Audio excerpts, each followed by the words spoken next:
All right, there's Preston Only, and a big win for him and his guys. And we'll shift right over to his teammate, Jacob Begay, who also out there was a big part of the victory today. He was in that discussion for the Sports on Radio Player of the Game. 15 points overall, and well, his teammate, Preston knocked down a grand total of 4 threes in the game. This guy had 3 to his own credit. 15 points for Jacob Begay. Congratulations on the win.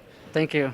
All right, again, I ask you kind of the same thing. After last night's disappointment, the loss to Bradshaw Mountain, how did it feel to get a bounce-back win today? Oh, it feels amazing. You know, Coach talks about being king of the mountain, and when you get thrown off, you got to climb your way back up to the top. No question about it. No question.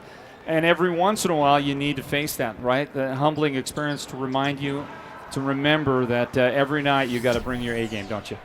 Yeah, you know, we were the number 3 team, and everyone's looking to take down the top team in the AZ, and we just got to bring our A game. Jacob, let me ask you if you know, is the 4A playoff structure like the 3A? In other words, are you only taking 16 teams into the playoffs, and are you playing at the home of the highest seed until the championship game? Is that how it's working? Yeah, I believe so. You must have at least 10 games played, and the top 16 teams go to the playoffs. Okay, very good. And so then a win like this one today for the Panthers, who were ranked 3 before the loss yesterday, a win like this has got to be vitally important. You'd want to be at home in the playoffs as much as you can, right? Yeah, I think that would give us a big advantage with the elevation and the way we like to play. Yeah. How would you like to get the fans back in here, right? I mean, what would it be like for you? Because this place, we've called games in here before. We called a Flagstaff Cocoa game 2 or 3 years ago in here when it was packed. And this place gets so loud. It's got to give you a lot of advantage when you're playing at home when you have a crowd, right? Yeah, we like to have a home crowd. Like, everyone's cheering for us. Yeah. All right, well, last question I'll ask you, Jacob, is do we need to pay close attention to the Panthers when it comes playoff time? Are you guys ready to do some big things? Oh, yeah, when playoffs come, we'll buckle down. We'll play great defense and box out and rebound.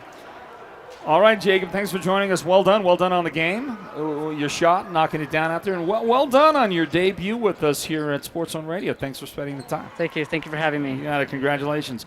That is Jacob Begay, and he is one of the heroes today for the Coconino Panthers. He scores 15. The Sports on Radio player of the game, Preston Only, talked to him a moment ago. He scored 23 in the game, and the 2 of those guys, deadly from outside the perimeter today, and they helped take down the Page Sand Devils. Final score, Coconino 63 and Page 52. Mentioned a couple other guys on that Coconino side. Mitchell Jacobson had a nice game, 9 points in the contest for Mitchell.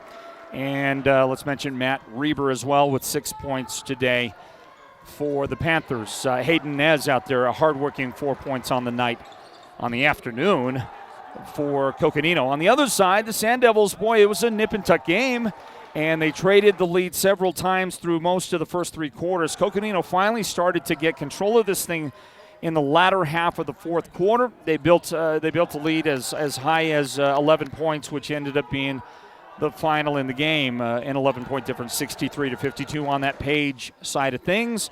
Boy, Jonah Holiday was just knocking him down all day. 5 threes in the contest. Had a big fourth quarter with 6 points in the fourth period as he frantically tried to get his team back in the game. 20 points today for Jonah Holiday. Stuart Sandall had a nice game, 14 points for him, 8 points for Robert Smith on the night. Orlandon Yazzie and Dante Dugai each had 5 points in this one for the Sand Devils, who were ranked number 8 in 3A basketball before the game today, and they need every win they can get. Try to get a home playoff game when the playoffs roll around in about a week and a half. And that's going to do it from Flagstaff, everybody. Thanks for joining us for our broadcast coverage of Northland basketball here at Coconino High School. Our coverage, as always, brought to you by our great friends at Choice Wireless. Until next time, next week, goodbye and good afternoon from Flagstaff. We'll see you next time for more Northland basketball here at Sports Zone Radio.